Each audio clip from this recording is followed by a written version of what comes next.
থেকে সন্ত্রাসীরা এবং পুলিশ হত্যা করেছে তাদের অনেককেই স্থানীয় কবরস্থানে কবর দিতে পর্যন্ত মসজিদ কমিটি কিংবা ওনারা রাজি পর্যন্ত হন নাই। অনেকে হাসপাতালেও ভর্তি নেওয়া হয়নি, অনেকে চিকিৎসার অভাবে, সে সময় যদি চিকিৎসা পেত তাহলে হয়তো বেঁচে যেতেন, অনেকে চিকিৎসার অভাবে শহীদ হয়েছেন। সে সময় জুলাই এবং অগাস্টে এই রায়ের বাজার হয়েছিল তাদের আসলে ঠিকানা। অনেকে সে সময়কার পরিস্থিতির জন্য হয়তো আইডেন্টিফাই করা যায় নাই, অনেকে গ্রামেও নিয়ে যাওয়া সম্ভব হয়নি, তাদের পরিবার তাদেরকে খুঁজে পাননি।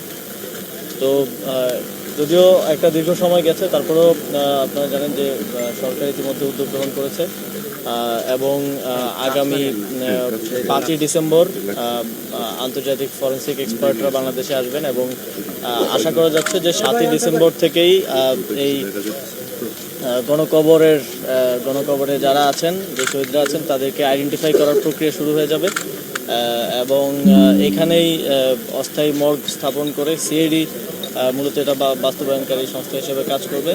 এখানে অস্থায়ী মর্গ স্থাপন করে, এখানেই টেন্ট স্থাপন করে এই কাজ শুরু হবে। জাতীয় এবং আন্তর্জাতিক ফরেন্সিক এক্সপার্টদের মাধ্যমে ফরেন্সিক করার মাধ্যমে আমরা আশা করি যে আমাদের সকল শহীদদের আমরা আইডেন্টিফাই করতে পারবো এবং তারা আমাদের শহীদদের তালিকায় অন্তর্ভুক্ত হবে।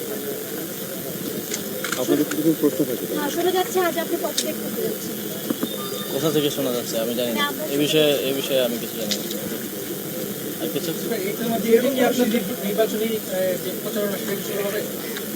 এটার সাথে নির্বাচনী প্রচারণা কোনো সম্পর্ক নাই। আর কোনো প্রশ্ন আছে? আজকের ইস্যুটা কি এটার সাথে আমি বুঝলাম না, আপনারা একটু এই ইস্যুতে থাকলে ভালো হয়।